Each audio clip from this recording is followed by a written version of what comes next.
হয়েছে, ইসরায়েলের পত্রিকার ভিতরে নিউজ হয়েছে, বাংলাদেশের মতো একটা দেশ এত বড় আন্দোলন করতে পেরেছে। বাংলাদেশের ব্যাপারে সজাগ থাকতে হবে। তারা যত আমাদের ব্যাপারে সজাগ হবে, আল্লাহ তত রহম নাজিল করবে।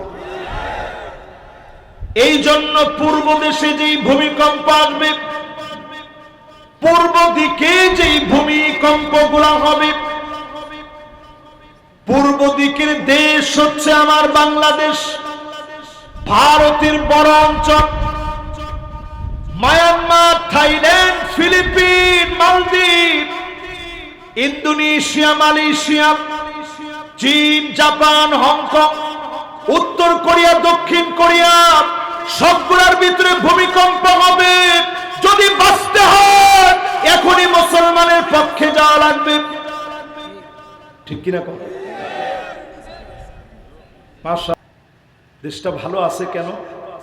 কয়েকদিন আগেও গত শুক্রবারে, না শুক্রবারে ভূমিকম্প হয়ে গেল না? এবার একটু চিন্তা করেন, এই কয়েকদিনের ভিতরে কয়টা ভূমিকম্প হয়েছে? রমজানে হয়েছে, এরপরে ঈদের পরে এই পর্যন্ত কয়েকটা ভূমিকম্প হয়ে গেছে এই অল্প কয়েকদিনের ভিতরে। থাক থাক, এরা আমাদের সৌন্দর্য, এরা না আসলে আসবে কারা? মাশাআল্লাহ, মনোযোগ আছে তো সবার? তাহলে কয়টা হাদিস শোনাবো? 20টা। 20টার 2 নাম্বার, নবীজি বলছেন আরবের ঘরে ঘরে রন্ধ্রে রন্ধ্রে ফিতনা ডুববে। আজকে তাকায় দেখেন, আরবের ভিতরে ছেলেরা অধিকাংশ মোটামুটি সুন্দর পোশাক পরলেও মেয়েরা অধিকাংশই এখন আরব দেশের প্যান্ট আর শার্ট পরে, যেগুলা ওয়েস্টার্ন কালচারের ড্রেস। ঠিক ঠিক, একটু জোরে কর। আরবের কথা কইছি, ঠিক জোরে কর নাই। এবার আপনাকে এলাকার কথা বলি। এত দূরে ঢাকা থেকে, ইন্ডিয়া থেকে কাছে তো, আমার কাছে না? এই কাছে হওয়ার কারণে একটু নিজেরা হিসাব মিলায় দেখেন, মেয়ে হওয়ার পরেও ছেলের মতো ড্রেস পরে এমন মেয়ে এখন এই অঞ্চলে আসে না নাই? ওই দিন পয়লা বৈশাখের পরে তো এক মহিলা ফতোয়া দিছে যে হুজুররা আমাদের পক্ষে থাকা দরকার। বুঝছে কেন? আমি যে টিপটা পরলাম এই জায়গাটা তো পর্দা হয়েছে, তো সারা মুখ জুড়ে যদি টিপ পরা হয় তো পর্দা হইল। হুজুরদের বিরোধিতা করা দরকার কি, বরং আমার পক্ষে থাকা দরকার। আরে মুসলমান, চিন্তা করেন মুসলমান আমাদের হৃদয় কত মরে গেছে। শিবরান শিবরান বিগত এখন মুসলিমদেরকে অনুসরণ করি, ইহুদিদেরকে বয়কট করব, কোকা কোলা খাবো না, 7 আপ খাবো না, কিনলে কিনবো না, একফিনা কিনবো না। তাদের ব্যাংক মানি হচ্ছে এই প্রতিষ্ঠানগুলো, এইগুলাতে টাকা দিব না।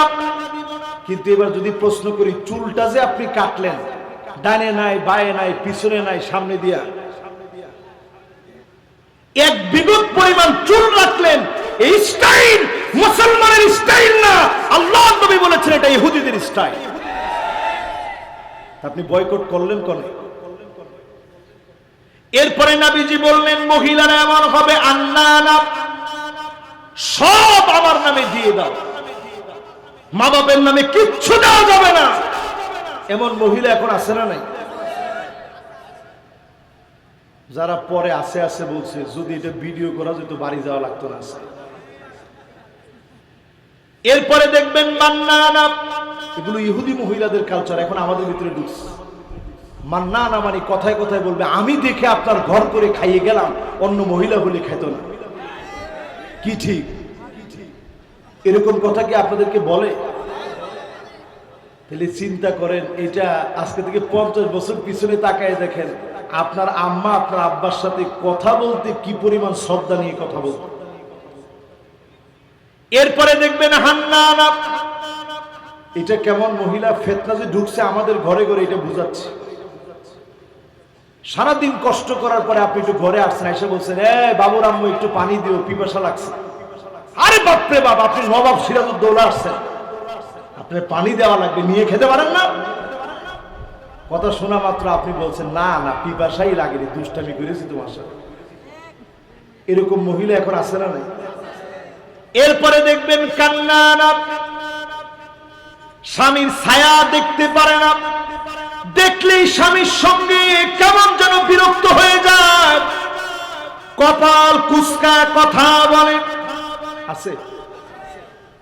এরপরে দেখবেন হাদ্দা আকার, কোনো কিছু কিনে আনছে কোনো দিনের জন্য পছন্দ হবে না, সব সময় আনা মাত্র বলবে কি আনছেন, রংটা কেমন হয়েছে, মনে হয় মরে যাবে, রং টিকবে না মনে হচ্ছে। এরকম মহিলা এখন সমাজের ভিতরে আছে তো? এই এলাকায় নাই। একজন বলছে বাবারে বাবা আছে মানে। এরপরে দেখবেন সাদ্দা কাপ, শুধুমাত্র বলে থামবে না, ঝগড়া করবে ঝগড়া করবে। এরপরেরটাতে আর একজনও ঠিকঠাক বলেন না, চুপ করে থেকে। এরপরেরটা দেখবেন বার্রাকা, শুধুমাত্র ঝগড়া নয়, লাঠি নিয়ে স্বামীরে পিটাইতেও দেরি করে না। আমি বললাম আপনারা চুপ থাকেন। এটা সবচেয়ে বেশি ভালো জানে ওসি সাহেব, কারণ সব বিচারগুলো তো আসে ওনার কাছে। যখন আর সহ্য করতে না পারে তখন থানায় যায়, গিয়ে বলে যে আমারে মারিছে। তো কে মারিছে? সন্ত্রাসী হামলা হয়েছে। কোন সন্ত্রাসী হামলা হয়েছে? আমি এই এলাকায় থাকতে এত বড় সন্ত্রাসী কে তোমার ঘরে গিয়ে হামলা করবে? না না না, আর কোন সন্ত্রাসী না, আমার স্ত্রী নিজে। আপনারা তো অনেকে খুশি হইলেন, অনেকে হাসলেন, কিন্তু এটা মহাবাস্তব। বর্তমানে যে পরিমাণ মহিলারা আঙ্গুলের ভিতরে এখন আংটি পরে, এর চেয়ে বেশি সংখ্যক পুরুষের হার্টের ভিতরে এখন রিং লাগানো লাগে নানা রকমের যন্ত্রণা আর কষ্টের কারণে, ঠিক কিনা বলে? এবার আমার প্রিয় ভাইয়েরা 3 নাম্বার হাদিস শোনেন। পুরুষদেরকে একটু ধরতেছি, নাইলে আবার একতান্ত্রিক কথা হয়ে যাবে, একটু পরে পুরুষদের বিষয়গুলো আসতেছে। 3 নম্বরে আল্লাহর হাবিব বলেন আকরু দারিল মুমিনিন, সারা দুনিয়া ফিলিস্তিনিদের পক্ষে চলে যাবে। আজকে টাকা দেখেন, আমেরিকার ভিতরে বহু খ্রিস্টান পর্যন্ত ফিলিস্তিনের পক্ষে মিছিল করে। আওয়াজ করে বলে। 3 নাম্বারটার পরে এবার 4 নাম্বার হাদিস শোনেন। 20টা বলতে হবে তো সময় লাগবে। না না না, সান নাই তো 20টার আগে, তো বেশি সময় নেব না, তাড়াতাড়ি বলব। 4 নম্বরে আল্লাহর হাবিব বলেন ইন্নাল মালাইকা বাসিতাতুন আজনিহাতাহা লিশ-শাম, 4 দেশের উপরে ফেরেশতারা ডানা বিছায় রেখেছে। জর্ডানের উপরে, লেবাননের উপরে, আমার সিরিয়ার উপরে, আমার মাজলুম ফিলিস্তিনের উপরে আল্লাহর ফেরেশতারা ডানা বিছায় রাখছে। আল্লাহু আকবার। কয় নাম্বার হাদিস এটা? জোরে কোন? আল্লাহর ফেরেশতারা ডানা বিছায় রাখছে। ওই যে মুসা আলাইহিস সালামের ঘটনা শুনাইছিলাম, লোহিত সাগরের সামনে ফেরাউনের গোষ্ঠী বাহিনী সুদ্ধা মুসা আলাইহিস সালামকে 4 দিক দিয়ে ঘেরাও করে ফেলেছে। সামনে সমুদ্র, কোথায় যাবে? 3 দিকে সৈন্য দাঁড়ায় আছে, সামনে বিশাল লোহিত সাগর। সবাই বলতেছে ধরা পড়ে গেলাম। নবী মুসা আলাইহিস সালাম বলেন কাল্লা ইন্না মাইয়া রাব্বি সায়াহদিন। কশিন কালেও না, এখনই আল্লাহ পথ দেখাবে। 3 দিকে ফেরাউনের বাহিনী, সামনে লোহিত সাগর। ওই অবস্থায় আল্লাহ পথ দেখিয়েছিলেন। ঠিক ফেরাউনের বাহিনীকে লোহিত সাগরের ভিতরে ডুবায় মারলেন। নবী মুসা আলাইহিস সালামকে দল বলে যিনি মুক্ত করলেন তিনি কি? আল্লাহ পাক মুসলমানদের জন্য আরেকটা যুক্তরাষ্ট্র বানাচ্ছি ফিলিস্তিনকে। সারা পৃথিবীতে আমেরিকা যেমন দাবিয়ে বেড়াচ্ছে, সামনে ফিলিস্তিন দাবিয়ে বেড়াবে, সারা দুনিয়াকে নেতৃত্ব দিবে। এজন্য সব ইহুদিদেরকে আল্লাহ ফিলিস্তিনে নিয়ে আসছে, ঠিক কিনা বলে? এখানে আল্লাহ তাদের কবর রচনা করবে, এমন কবর রচনা হবে পাথর পর্যন্ত দেখে বলবে, ওরা ইহুদি, আমার পিছনে ইহুদি লুকায় আছে, গর্দান উড়ায় দাও, পালায় যাওয়ার জায়গা পাবে না, পাবে না, পাবে না। 4 নাম্বার হাদিস আমি বলছি। কয় নাম্বার? এবার কয় নাম্বার হাদিসে যাব? 5 নাম্বার হাদিস। শুনতে থাকেন। 5 নম্বরে নবীজি বললেন, আল্লাহুম্মা বারিক লানা ফি শামিনা, আল্লাহুম্মা বারিক লানা ফি শামিনা, আল্লাহুম্মা বারিক লানা ফি শামিনা। আল্লাহ আমার স্বামীর ভিতরে বরকত দিয়া দেন, আল্লাহ আমার স্বামীর ভিতরে বরকত দিয়া দেন, আল্লাহ আমার স্বামীর ভিতরে বরকত দিয়া দেন। বলেন আল্লাহু আকবার। আচ্ছা, আমি বাংলাদেশি, বারবার যদি অন্য দেশের কথা বলি আপনারা বলবেন না যে হুজুর বাংলাদেশের কথা কি বলবেন না? মনোযোগ আছে তো সবার? কেউ উঠে যান নাই তো? আজকে ফিলিস্তিনের আলোচনা মাশাআল্লাহ সবার মনোযোগ আছে। তো নবীজিকে সাহাবায়ে কেরাম বলতেছে, নবী বারবার আপনি শুধু খালি শামের জন্য দোয়া করেন। নবীজি কেন এতবার দোয়া করে গেছে? এজন্য দোয়া করে গেছে, আগামীর নেতৃত্ব দিবে শামের মুসলমানেরা। জোরে বলেন আল্লাহ। অলরেডি আপনি তাকায় দেখেন 5 নম্বর হাদিসে আসছে, কিন্তু আর বাকি 15টা হাদিস ইনশাআল্লাহ খুব জটপট শেষ হয়ে যাবে। কেউ মনে করেন না যে বাবারা বাবা আরো 15টা বাকি, কবে শেষ হবে? ইনশাআল্লাহ তাড়াতাড়ি শেষ হয়ে যাবে। 5 নম্বরটা একটু শুনেন। নবীজি যে আমাদের জন্য দোয়া করে গেলেন, শামের জন্য দোয়া করলেন। কেন দোয়া করলেন? সিরিয়া 12টা বছর মার খেয়েছে। 12টা বছর পরে আমি আমার একটা দুইটা না অসংখ্য আলোচনায় বলছি সিরিয়া কত বছর মার খাবে। আচ্ছা, এই আলোচনাটা কে কে শুনছেন একটু হাত তুলে দেখি। মাশাআল্লাহ, এই লোকগুলো কি আমার নিজের টাকা দেওয়া লোক, ভাড়া করা?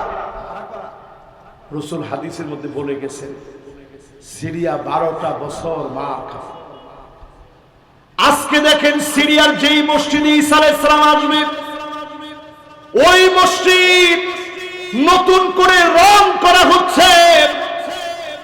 ওই মসজিদের নাম নতুন করে চিন্তা করতেছে, কাজ তো হয়ে গেছে। যুবকরা এই জন্য খালি এখন রাস্তা রাস্তায় স্লোগান দেয়, দিল্লি না ঢাকা। কিন্তু যুবকরা যদি কাজে না লাগান কিছুদিন পরে হবে ফাঁকা ফাঁকা। শুরুতেই কথাটা বলছি, যুবকরা মনে মনে খুব বেজার হয়েছে। হুজুর শুরুতেই এটা বললেন, বাংলাদেশে যে সুযোগ আল্লাহ তাআলা দিয়েছে যদি কাজে না লাগান সামনের দিন বড় ভয়াবহ হবে। আল্লাহ রাব্বুল আলামিন এই মাহফিলে যাদেরকে বসায় দিলেন, শুরু থেকে যারা বসলাম কথাগুলা শোনার নিয়ত করলাম, হতে পারে এখান থেকে এক দিক দিয়ে উঠে যাবেন, অন্য দিক দিয়ে যিনি গুনাহগুলা মাফ করে দিবেন তিনি কে? আনানাস সামা,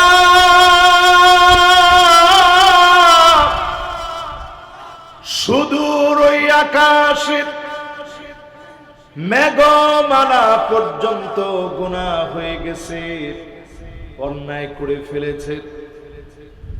সুদূর ওই আকাশের মেঘমালা পর্যন্ত গুনাহ হয়ে গেছে। করাবাতুল আরদি খাতিয়া, জমিন পরিমাণ গুনাহ হয়ে গেছে। আজ যদি নিয়ত করে বসতে পারেন, হতে পারে উঠার আগে যিনি গুনাহ মাফ করে দিবেন তিনি কে? মাশাআল্লাহ, এত সুন্দর করে আপনারা আল্লাহর নামটা উচ্চারণ করছেন, আমার মনে হয় আমার মালিক খুশি হয়ে গেছে। আল্লাহ খুব অল্পতে খুশি হয়ে যায়,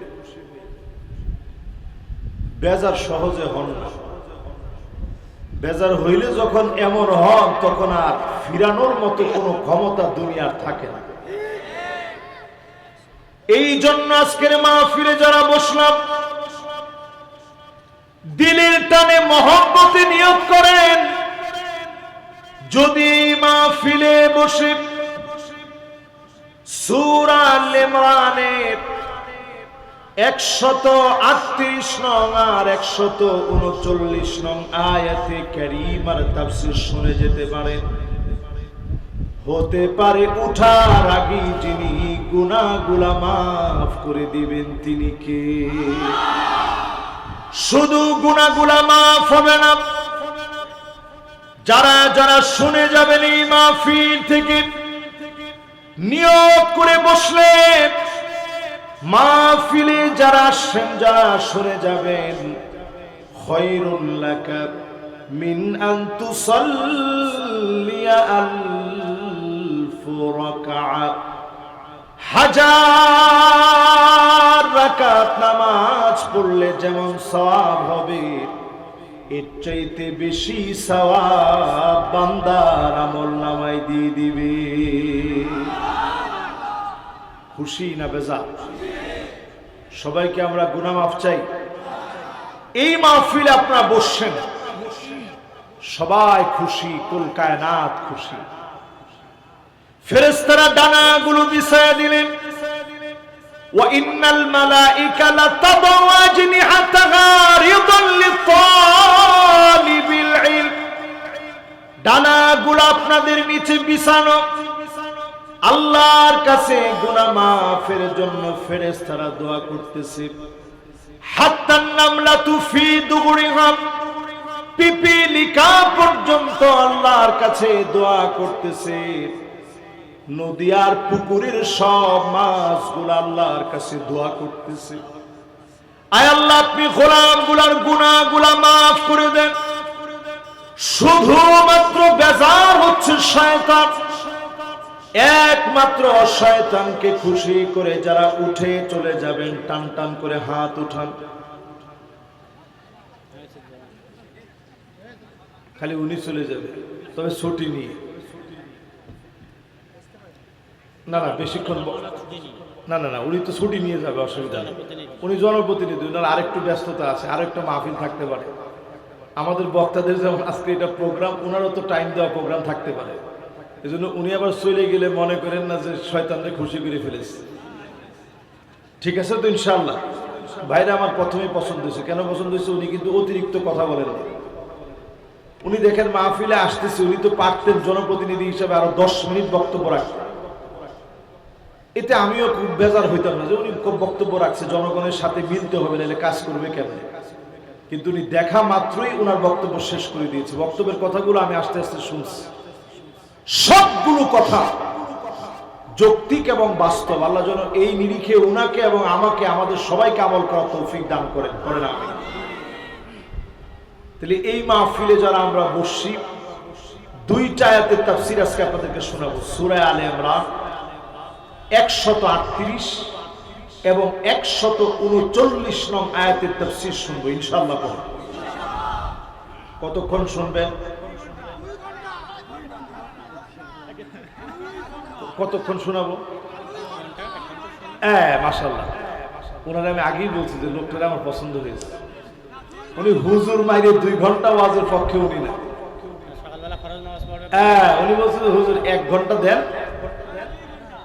আচ্ছা ঠিক আছে, আমরা অলরেডি কিন্তু অনেকটা টাইম বলে ফেলছি না, সব মিলিয়ে জিলে আমরা একটা ইনশাআল্লাহ শেষ করবো ইনশাআল্লাহ পরে।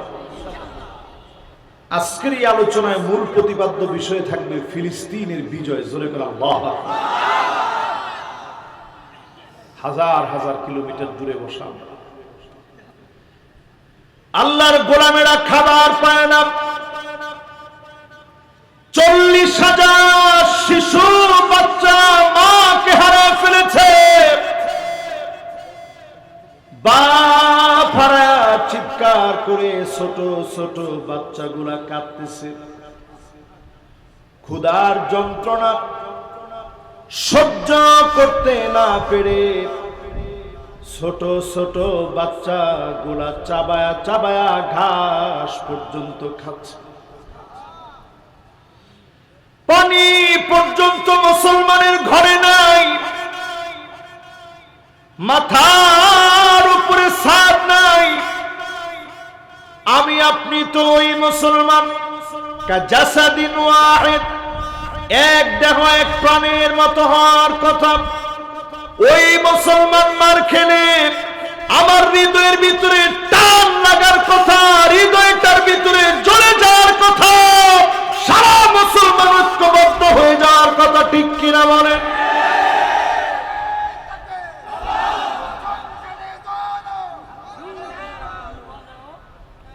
না ঠিক আছে, অসুবিধা নেই। সংসদে যদি বাংলাদেশে আলোটা জ্বলে, এই আলোর কারণে প্যালেস্টাইনের মুক্তির পথে অগ্রগামী ভূমিকা রাখবে বাংলাদেশের নওজোয়ান। আপনারা দেখছেন নিশ্চয়ই, সৌদি আরবের তেমন কোনো মাথা ব্যথা নেই। 57টা মুসলিম দেশের ভিতরে তেমন কোনো আওয়াজ নাই। হাজার হাজার কিলোমিটার দূরে বসে, আর কিছু না হোক আমরা তো আল্লাহর কাছে অন্তত বলতেছি। আল্লাহ রাব্বুল আলামিন কোরআনুল কারীমে জানায় দিলেন, ওয়ালা তাহিনু ওয়ালা তাহজানু ওয়া আনতুমুল আ'লাউনা ইন কুনতুম মুমিনিন।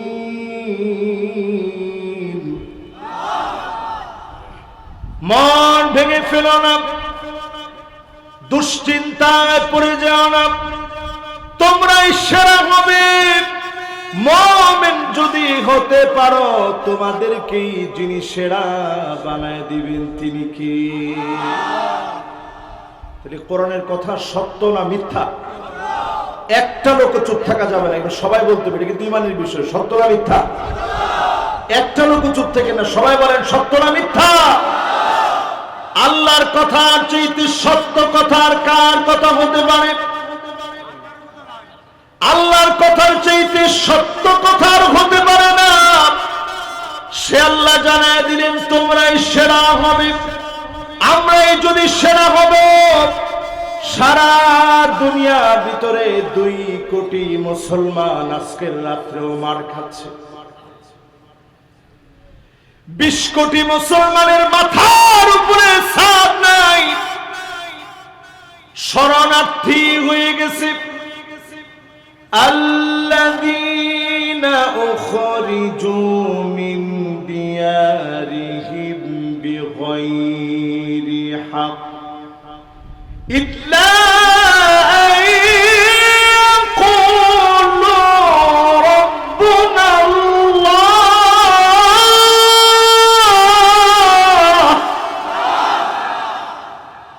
অন্য কোন কারণে তারা মারে না, অন্য কোন কারণে তারা বের করে দেয় না, অন্য কোন কারণে তারা মুসলমানদের উপরে জুলুম করে না। একটাই কারণ, মুসলমান বলে আমার কোন রব নাই, একমাত্র রব যিনি তিনি কে? আওয়াজ করে বলেন কে? এই একটা কারণে আজকে প্যালেস্টাইনে মুসলমানদেরকে মারা হচ্ছে, দিনের পর দিন মারতেছে।